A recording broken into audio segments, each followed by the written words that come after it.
Chapter 7, Section 1, Monosaccharides and Disaccharides.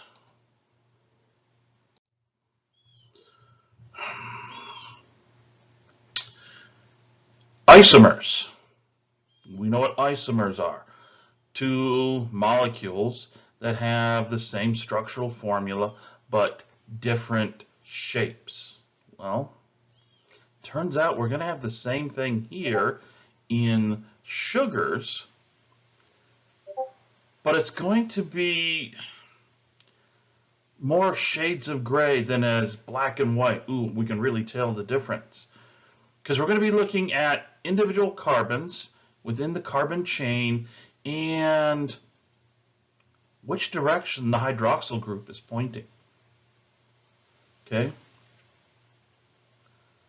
Which direction, left to right, is the hydroxyl pointing off of carbon 3? Pointing left, pointing right.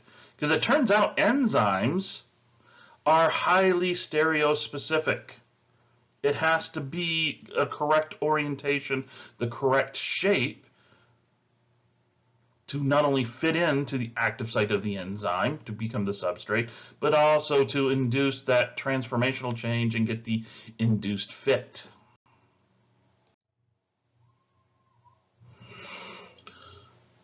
So when we look at these monosaccharides, chain of carbons, okay, single link, so it's single carbon-carbon bonds is what we're looking at. No. One of the carbon atoms is double bonded to an oxygen to form a carbonyl group. Everything else, hydroxyl groups.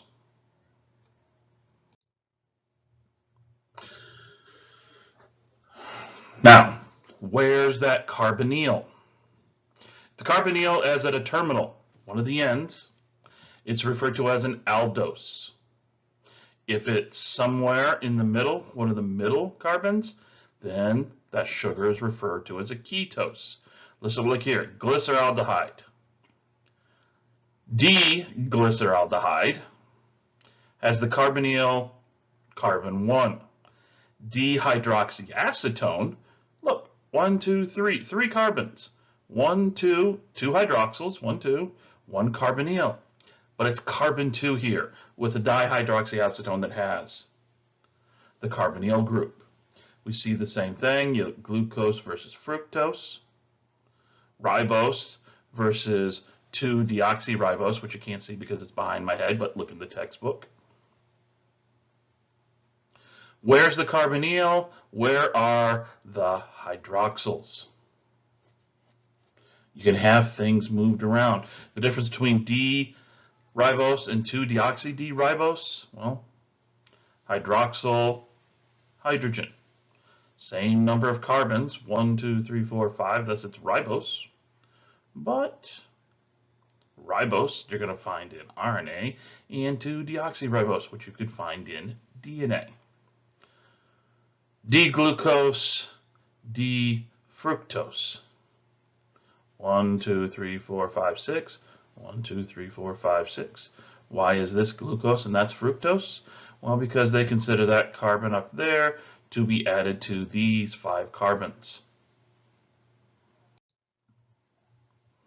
The simplest of sugars you're going to find is a 3-carbon sugar. 1, 2, 3. Okay? They refer to this as triose. Tri, 3. Aldose, ketose. Aldose, terminal, ketose, somewhere in the middle. Tetroses and pentoses, well, 4 carbons, 5 carbons. Tetro, pento, penta, 4, 5. We're going to see the sugars, they're everywhere. Okay, we really didn't talk about them in the last module, the last couple of chapters, when we were talking proteins. But yeah, you're going to have proteins that have sugars attached to them. glycoproteins. Those are generally going to be proteins that are inserted into a membrane. You're going to see as you hear RNA, DNA. Hey, guess what? Nucleic acids. You're going to see it in the next chapter when we talk lipids and membranes. Lipopolysaccharides are going to have sugar moieties attached to them. Hexose, heptose, 6, 7. So, where is the carbonyl? How many carbons are there? Is how we name things. Little aside here that your textbook talks about, why do sugars taste sweet? Well, it turns out that the genes TAS1R2 and TAS1R3, how do I know they're genes? Because they're italicized. It's kind of one of those rules of thumb. Also, it says in code. If it was the proteins, it would be lowercase, or it would be in normal block. So TS1R, TS1R, R2, R3 make proteins that will bind sugars. Binding of the sugars activates signals. These are signal receptors. Think of them as antenna. An antenna that the one and only signal that they will respond to is the binding of a sugar, a monosaccharide. Boom. Monosaccharide binds, activates the cytoplasmic domain, starts the cell to respond. This is going to be one of the taste bud receptors that you hear about, you read about on your tongue. Okay, the signal, that cytoplasmic signal will get transferred to nerves. Nerves carried up to your brain. Sweet means sugars, means energy. Notice it's only responding to monosaccharides, not polysaccharides. Monosaccharides, some disaccharides. Why those and not everything else? Well, because polysaccharides have the wrong shape. They will not fit into these receptors. I mean, we've made a few man-made ones. Neotame, aspartame, sucralose. These are the artificial sweeteners that have a molecular structure similar to a monomer of sugar. So it tricks these receptors into being activated and starting that downstream signal.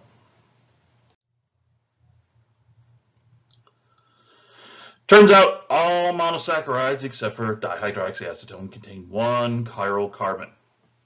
Okay, remember the chiral carbon is where this is the one carbon, and everything attached to it can do a slight rotation, kind of altering the shape around that one carbon.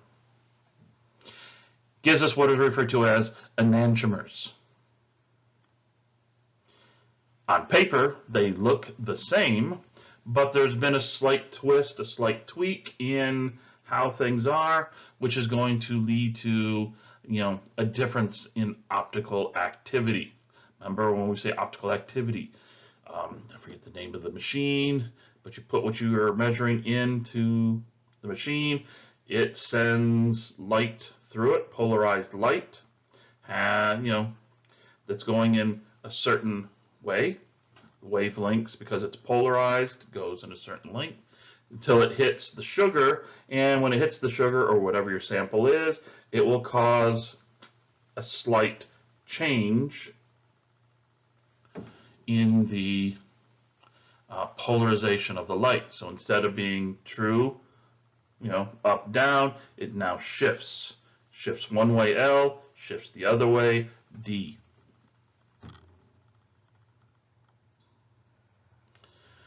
How many chiral centers? You mean, especially if you're talking polysaccharides? Well, for every chiral center, you have 2 stereoisomers. It can shift L, it can shift D. And if you have only one sugar, one chiral center, so 2 to the n, 2 to the 1, 2.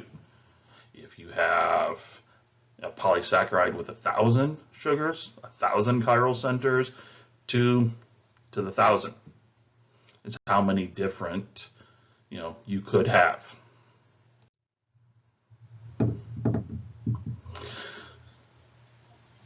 For simplistic terms, we like to go and draw the sugars in a three-dimensional structure. We put the carbon chains vertical, boom, boom, 1, 2, 3, triose, glyceraldehyde, okay. We draw the bonds off the carbons horizontally. Try to space them out evenly because, well, we want to keep things as clean and as clear as possible. We refer to these as the Fisher projection formulas. Okay, this does not really tell us the true bond angles, does not give us a true indication of the three-dimensional shape, does not take into account that that central carbon could be a chiral center. It could have things coming off at multiple angles. So the Fisher projection, as we see here, is relatively flat.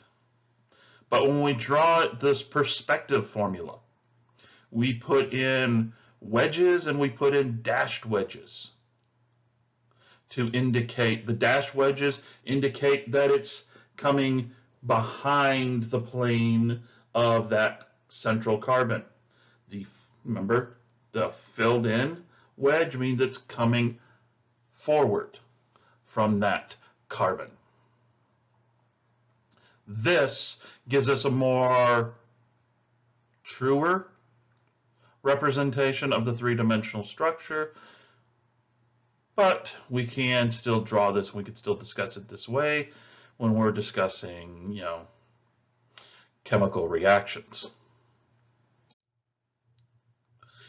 So, D isomers, L isomers.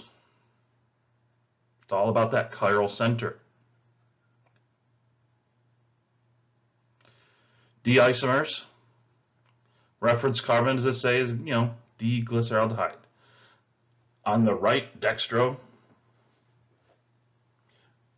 L, as in L-glyceraldehyde. So, which way is it optically turning, L or D? We go and we number the carbons. Start at the carbon nearest the carbonyl group, the terminal end, okay, which is great for aldose, but a little harder for ketose, unless it's an odd number and it's not in the middle, that carbonyl is not in the central carbon, the middle carbon. So, 1, 2, 3. 1, 2, 3, 4. All of these are aldoses. How many? Tells you which one it is. 3, 4, 5, 6. 1, 2, 3, 4, 5, 6 carbons. And at first glance, the 6 carbons, the 5 carbons, the 4 carbons, they all look the same until you start paying attention to hydroxyl to the right, hydroxyl to the left. Stereoisomers, but that is enough. An enzyme that recognizes D-erythrose will not be able to interact and do anything with D-threose.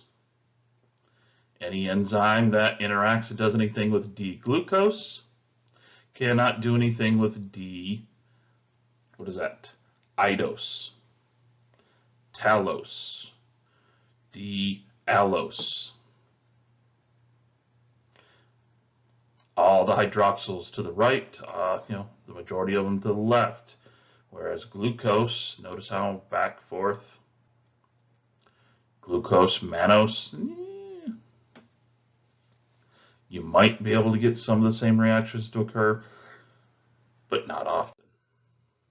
And then when you look at the ketoses, 1, 2, 3, 4, 5, 6. How do I know that's carbon 1?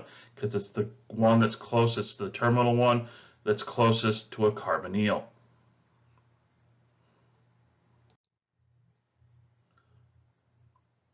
So what I was pointing out were what are known as epimers. It's a special type of stereoisomer.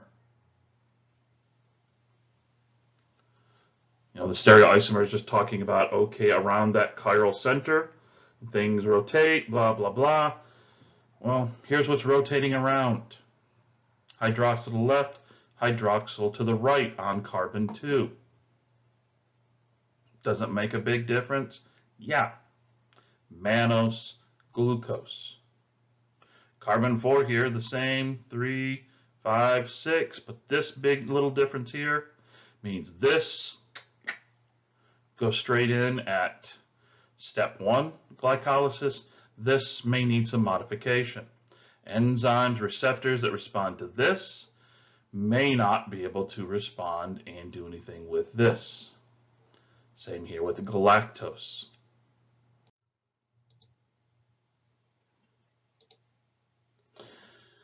When you go and you look at information and you're doing some background research and you come across to, you know, a biology textbook or a paper written by a biologist, and they're discussing these sugars and things like that. Well, they have a tendency to automatically associate everything, all sugars, as being in an aqueous solution. Because from a biologist standpoint, we honestly don't care about any type of chemical reactions unless it's happening in an aqueous solution, because all of your cells basically are bags of aqueous solutions. It's the cytoplasm, you know, the intraorganelle contents, water-based. What we know is that any of the monosaccharides that are 5 or more, in chemistry, you draw them like this.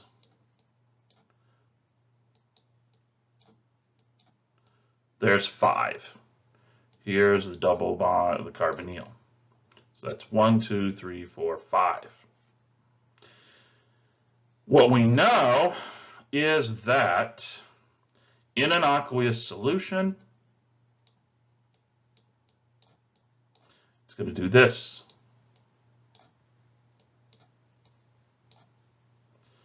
It's going to form a ring.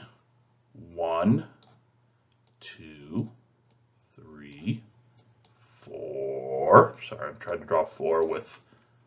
And then up here is carbon 5. 1, 2, 3, 4, 5. Chemistry, you draw them straight chain because that's how you visualize, that's how you describe the chemical reactions. Not all the reactions in chemistry are going to be aqueous based. They don't have to be. You're doing them in, you know, a test tube. You can put it in whatever solution you want and study the reactions. In biology, we just focus on the one. We don't care what it's going to do in an alcohol, or some other reducing blah blah blah type of chemical, whatever. How's it function? What does it look like in water? So that's why you're going to see a bit of a disparity between biochemistry and chemistry textbooks and the biology ones. We just focus on, I'm a biologist, you know that, you remember that. So I'm only going to focus, and I'm going to spend my time only discussing aqueous solutions. Now, these sugar molecules are going to be reactive. They can interact with many other things, and you get some derivatives, some intermediates can be formed. You see here, hemiacetals, hemiketols, aldose, ketose. I'm going to be adding on, a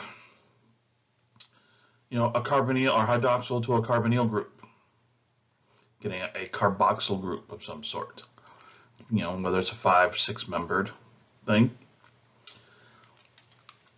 So you end up with an acetal ketol once the a second alcohol is added, and you can get some form of a glycosidic bond form from this. So you look here, you have an aldehyde.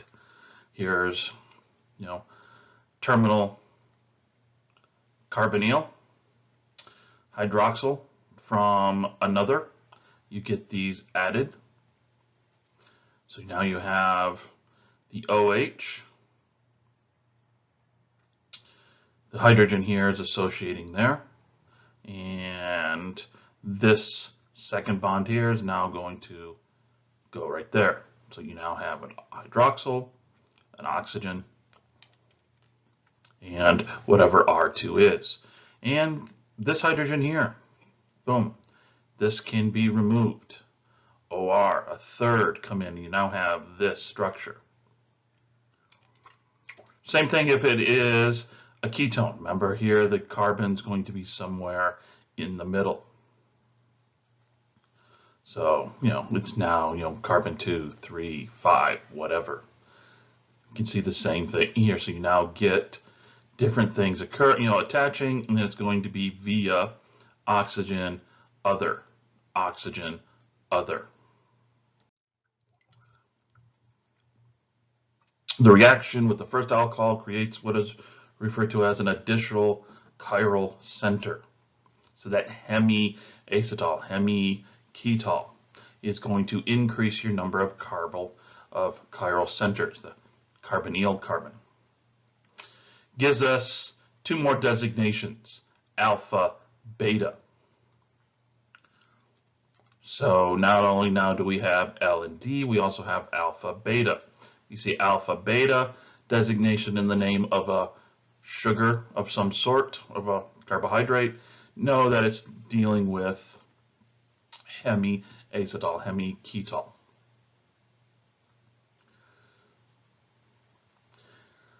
So if you have an alpha, beta, we refer to these as anomers. Okay, anomers, another way of saying hemiacetal, hemiketal. Here's the original. Here we now have the hemiacetal, hemiketal. It's going to be roughly the same, but has been changed.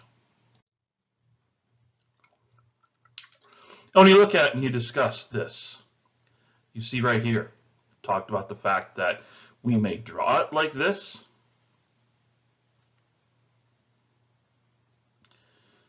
but this is what you see in chemistry. This is how you draw up the straight chain. This is what we talk about in biology in an aqueous solution. Carbon 1 and the hydroxyl of carbon 5. So we see here that carbon 1 and the oxygen of the hydroxyl here on carbon 5 going to have a nucleophilic attack between these, and you get carbon, oxygen, carbon. So C1, oxygen, C5, cyclic linkage. You'll notice here, it's hidden by my head here, so look in the textbook, that there are two forms of glucopyranose. Okay, D-glucose, glucose pyranose, because it's been cyclic and you've cut out the hydrogen. We have hydrogen, carbonyl, now you have a hydroxyl and a hydrogen. Alpha, beta is going to be, the anomers is going to be dependent upon who's pointing up, hydrogen or hydroxyl. Here we're just showing this, nice simplistic structure, but you got to remember everything is three-dimensional. Is it the hydrogen's going to be pointing above the plane, or is hydrogen pointing down? Thus hydroxyl is pointing. Which orientation of hydrogen and hydroxyl? One way is alpha, the other way is beta. Pointing down, hydroxyl, pointing up, beta.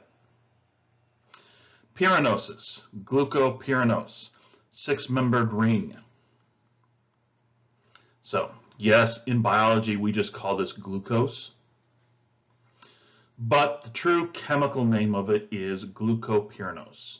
Okay, it is a six-membered ring formation based on glucose. alpha beta, which way is the hydroxyl pointing, and we see the same thing here with fructose furanose, 5-membered rings. So you'll see it, you'll hear even me, biologists refer to this glucose fructose, but the true chemical name, okay? Alpha D glucopyranose. Alpha, which way is the hydroxyl pointing? Best way to tell. D, because this is the, on the chiral center, this is how things are turning. So it's the D form. And that's how it goes.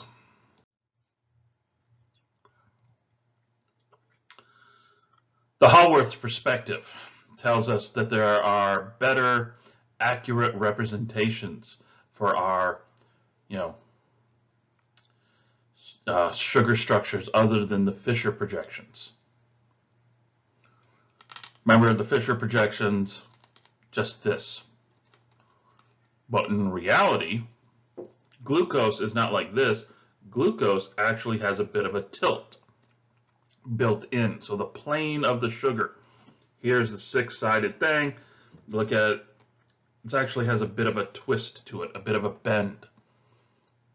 So that we see, these are closer, these are further away. But it's not like we're looking at it, oh, hey, it's just tilted that way. No, it's got a little bit of a bend in it, a little bit of a scooped shape, is the way it was explained to me. So whereas 4, 5, 6, oxygen, and 1 are all in the same plane, 2 and 3 are pushing that plane up a bit. They're giving it a little bit of a tilt up.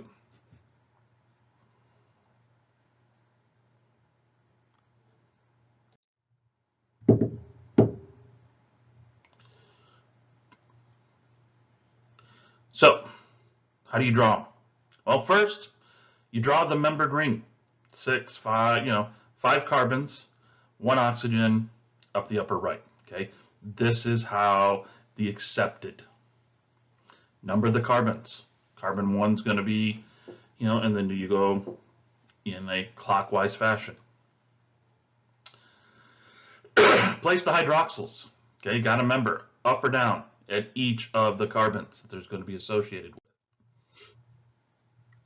The terminal, 5th or 6th carbon, depending on whether you're doing glucose or fructose, it's going to be up, above.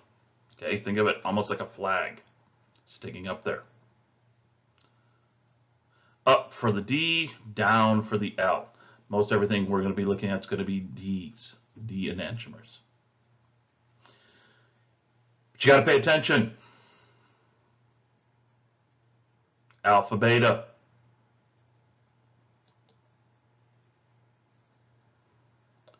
Who's up and down? Okay, that's important. What is the sequences of up and downs on the hydroxyls? Opposite the up or down hydroxyl, you put the hydrogen, but you got to pay attention to the hydroxyls. Because when you look at the true shape, there you go. Glucose pyranose. This is the true shape of it, if you were to draw it out correctly. When you look at this, there's an axis running through. And the difference between these two and this one is not that the bend around the axis, it's right there at carbon 1. How do I know it's carbon 1? Because it's the one that's the right and I'm numbering clockwise. Hydroxyl down, hydroxyl up. Hydroxyl up, beta, hydroxyl down, alpha. That's the one we have to pay the most attention to. You notice there's this, they're in a plane, but the plane's bent and it's got a bit of a twist into it. This is the true shape. This is hard to visualize for us stupid humans, which is why we go with the normal 6-sided ring, and we just kind of shade in around carbon 3 and carbon 2.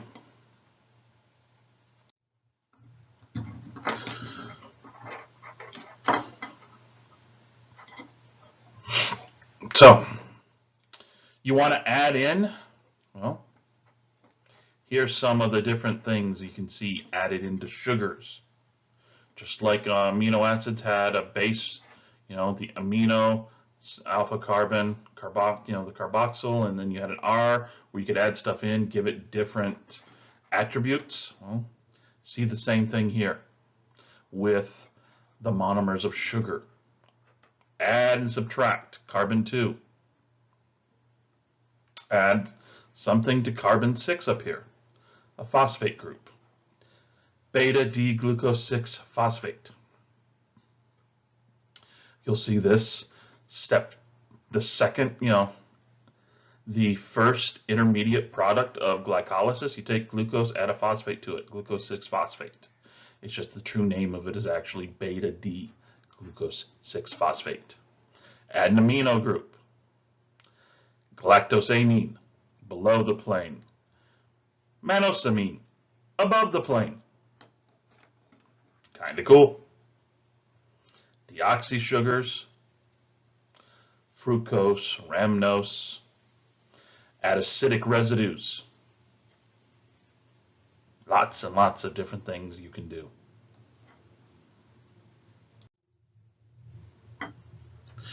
We also go through and chemically we can oxidize the carbonyl carbon of the aldoses. Or we can, the oxidation of the carbonyl or the opposite terminal carbon. These are going to be what they refer to as intramolecular esters, commonly referred to as lactones. Or add a phosphate group, as I just pointed out. Glucose 6 phosphase, that was the phosphate. That was the beta D glucose 6 phosphate from the previous slide. Make things more, neutral pH, acidic, more base, alkaline, add in negative charges. You can all do all sorts of things to them by adding in just a phosphate group.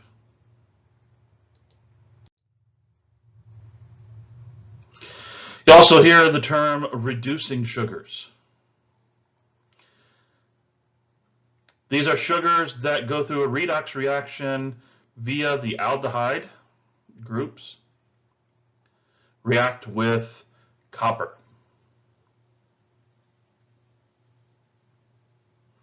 They can, tautomerize to form aldehydes, also considered reducing sugars.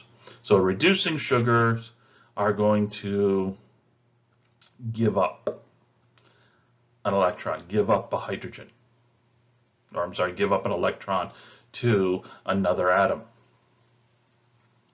In biology, we say when something's giving up an electron, chances are there's the hydrogen because the proton's going to leave with it, but not always in chemistry. We have our friend, the glycosidic bond, or in biology we refer to the glycosidic linkage. Bonds we try to keep, as we're discussing between atoms, or we're discussing between individual molecules, something like here, we're going to call it a glycosidic linkage because it's linking together two monomers. They refer to this as the O-glycosidic bond. Hemiacetal and the alcohol. Forming it is a condensation because you're removing two hydrogens and an oxygen. When you're breaking it, you're adding adding a hydrogen and a hydroxyl back. So the acetal, the hydroxyl is below. The hydroxyl is below. Boom. This is maltose. Two glucoses, or specifically alpha D glucopyranosylglucose 1,4-D glucopyranose. What's the 1,4? Carbon 1, carbon 4. Those are the two being linked together. The name here tells you where the linkage is.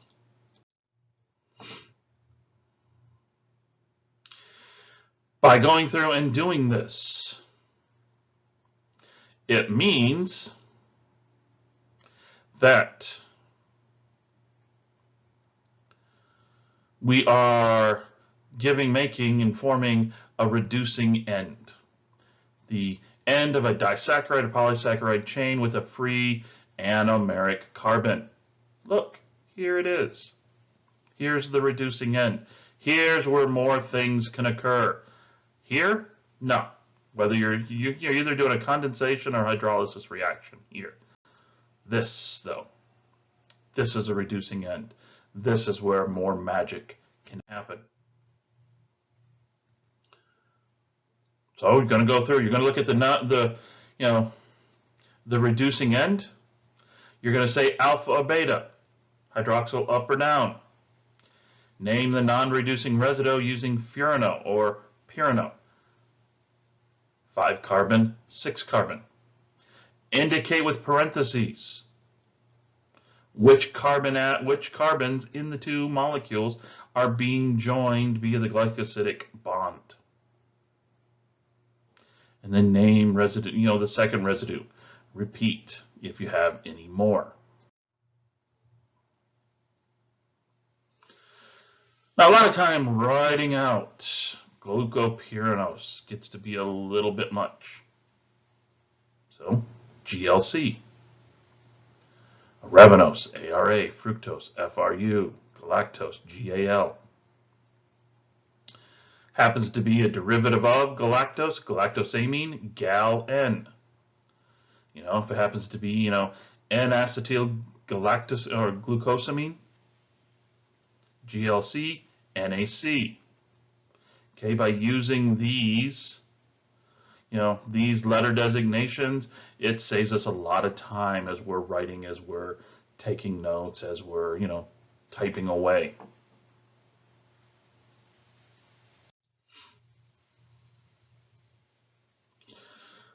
Three common disaccharides you're going to see: lactose, sucrose, and lesser trehalose. Lactose, this is the sugar you find in dairy products. Lactose, the beta form. B, because the hydroxyl was up, hydroxyl down here, so that's going to make a weird linkage, as you see here by this line. Lactose, the beta form. B, beta D-galactopyracenyl. Okay, it's a galactose based on the, it's a ring. 1,4 beta D-glucopyranose. The nomenclature you can use: GAL, B14, GLC. Same with sucrose. Talk to a biologist. What's sucrose? It's a glucose and a fructose joined together.